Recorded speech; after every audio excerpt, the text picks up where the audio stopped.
Welcome to part 8 of the Uncharted Drake's Fortune Let's Play. Since part 7, which was the shortest part ever, I'm about to make this up to you by making part 8 at least 10 minutes longer. Well, actually, this is pretty much the length of chapter 8, because, 16 minutes and whatnot.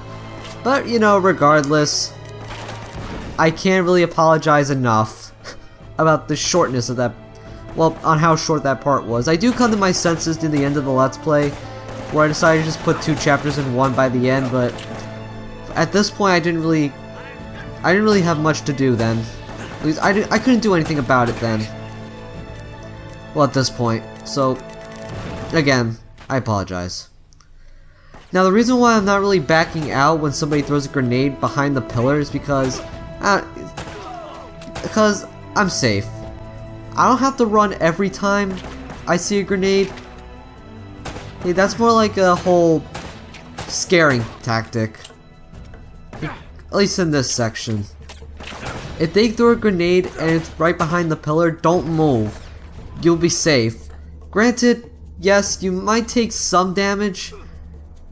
And you'll hear the, the high-pitched tone, which is actually a really nice touch, by the way. Like when something explodes near you,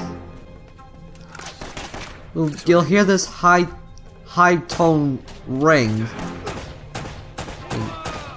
and that's more of a realistic sense. Again, that's more of a nice touch. I really do appreciate it. Oh my god. I honestly thought somebody had killed one of their own teammates. Mutiny! It's not right. That was dumb. Yeah, that was dumb of me. I apologize. One bullet might not get me far. How about a grenade? Alright, the grenade helped. I just gotta... Here we go. I need to pick up the AK-47. Let's fuck shit up. That's my loadout in the Uncharted 4 multiplayer. Regular handgun, AK-47 as my long gun. Love it. This was a big mistake. No kidding. I should have turned before the bridge. That's very funny. Oh, come here a minute. I want to show you something. That thing still works? Uh-huh. Check this out. Okay, see this building in the harbor? That's where all the boats coming into the colony would have unloaded their cargo. So if the El Dorado treasure came to this island, it would have had to have come through here. Wait a minute, what was that? What? Rewind it. Yeah? Wait, stop. Uh-huh. Right there. That's our ticket out of here. Come on. Our ticket out of here? Are you giving up? Maybe you hadn't noticed, but we're kind of outnumbered. We're doing fine so far. I don't know. Elena, I don't need your bullet-riddled corpse on my conscience. Let's go. Oh, please. You quit if you want to, but don't use me as an excuse. Fine. It's me, okay? I am quitting. Are you coming or not? So that's it. You're just gonna forget about the treasure and forget about Drake? God damn it, this is not worth dying over. Okay. Okay. Listen, either way, we have to head back to the harbor. Don't worry about it. We can argue about it later. It'll be great. Wait.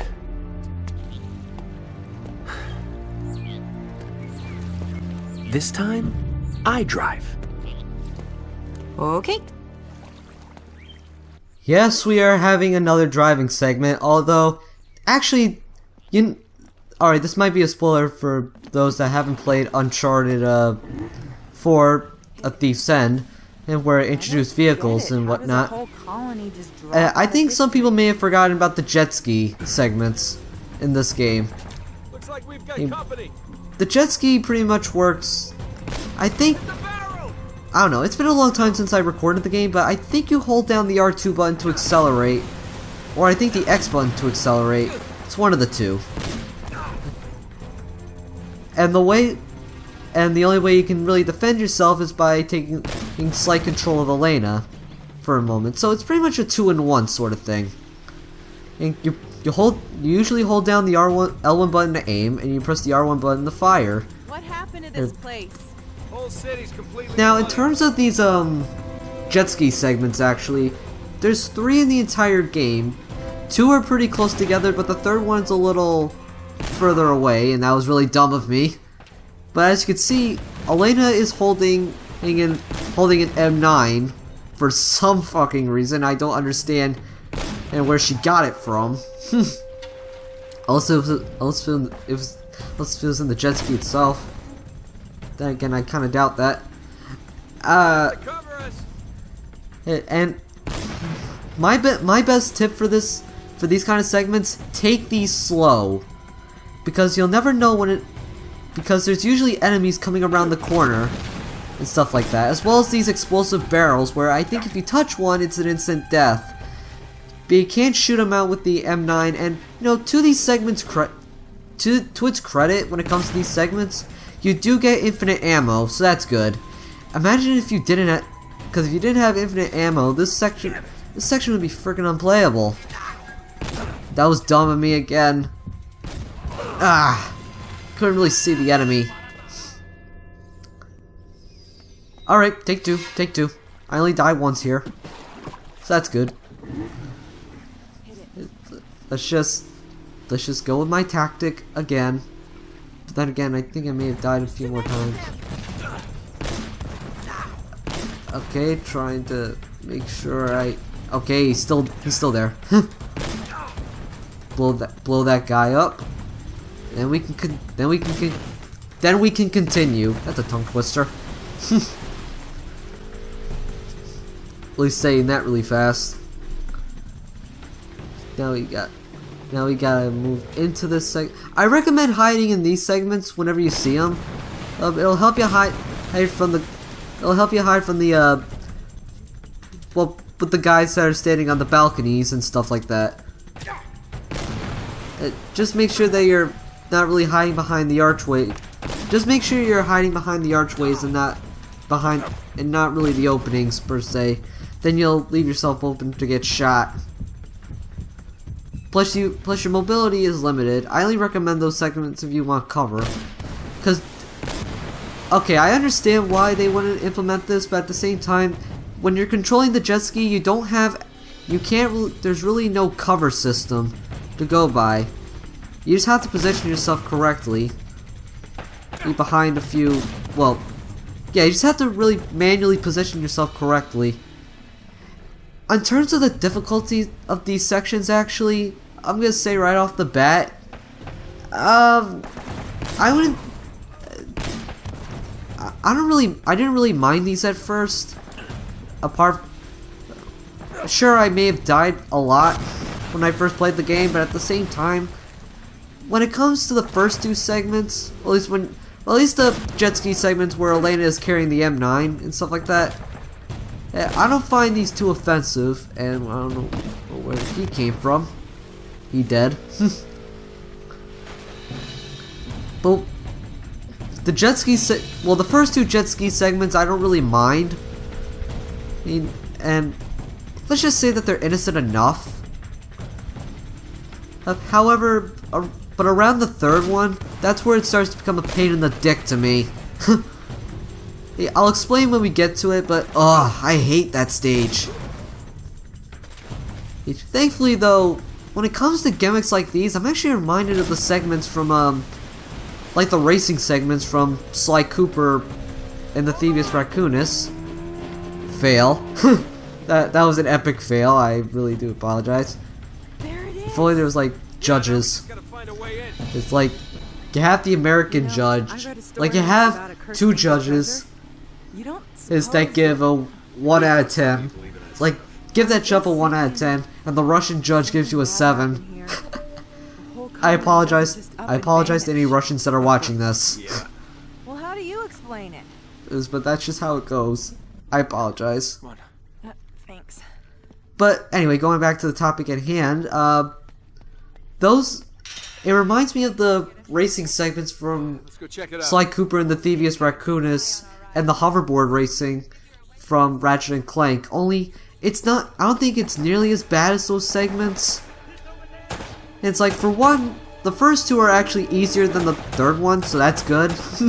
Whereas in Ratchet and Clank and Sly Cooper, the first race was the harder of the two, which shouldn't happen. Although I can't say much when it comes to controls.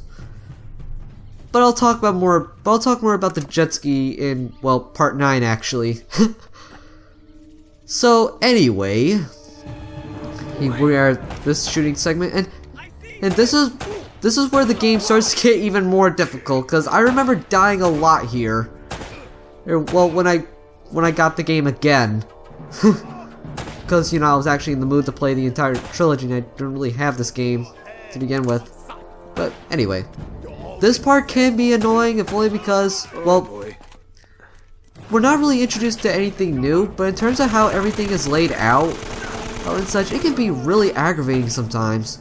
Like, you have, yeah, like, for some reason they put an explosive enemy, a guy with a grenade launcher. I don't really think it's necessary to begin with. So anyway, you hide behind here. Oh, Jesus. I am safe behind here though, so I don't have to worry too much. I'm about getting killed by the... Then again, the guy has really shit aim. Ah. So anyway, I try to kill this guy, no problem. And I'm out of bullets. Great. So I'm gonna have to... So you know, I'm gonna have to fight this guy head on. Just move in.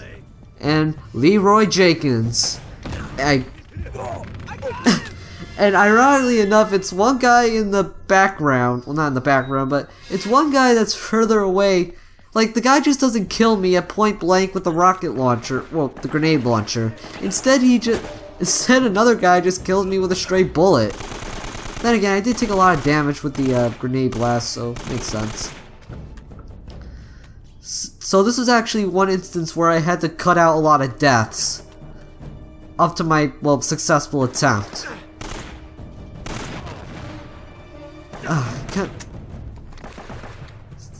Just gotta wait until he...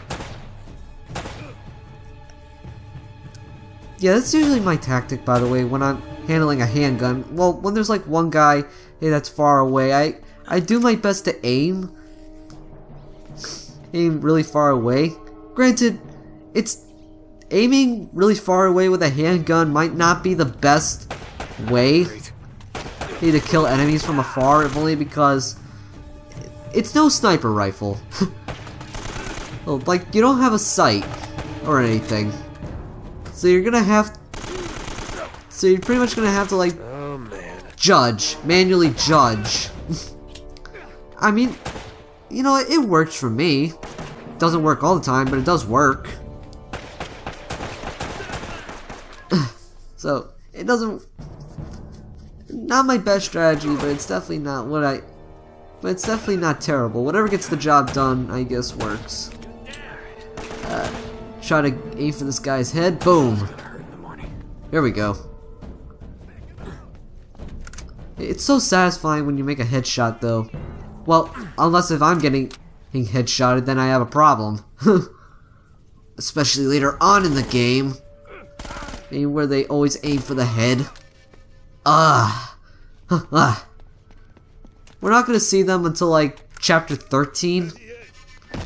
In terms of like the sniper enemies, I'm not gonna really talk about them yet, and we're not really gonna see them until chapter 13. So it's gonna be a little bit of a ways, but later on though, enemies really do get smarter.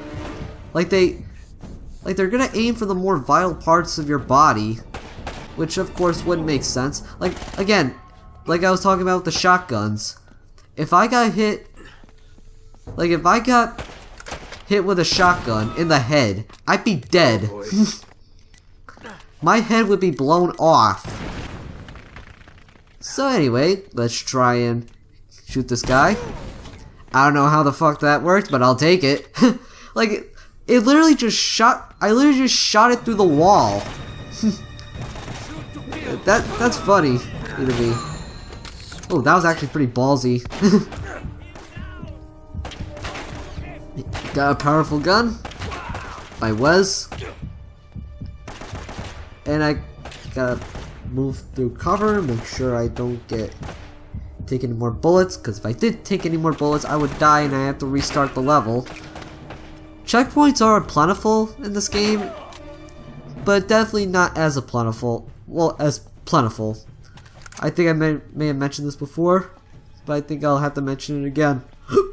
Oh, excuse me. So anyway, I think we are oh wait, nope. Drake's still running really fast. There's more. There's at least one more enemy to kill. Alright, don't wanna fall off this ledge, because if I fall in the water then that means it's an instant death, even though it's really not that far of a drop, especially right here. And booyah, this guy's dead. Now here's an issue where I died a lot. I cut out all the deaths, but as you can see right there, this part is kind of finicky, because what you have to do is that you have to just swing on the rope and jump onto the ledge like that. However, when I was recording this, for some reason Drake would not grab onto the ledge. Again, this is an instance where I think the platforming hasn't really aged all that well, which, you know, kind of sucks actually. It's like I was swinging on the rope, I tried to grab the platform, but Drake wouldn't grab onto it, and as a result I died multiple times in that segment. Kept falling into the water. It was pretty damn stupid. So anyway, guys, that is it for part 8. And when we get to part 9, we are going to be continuing controlling the jet ski. Well, continuing to control the jet ski, and we'll be able to get into the building. I'm GameMan5804, and see you all then.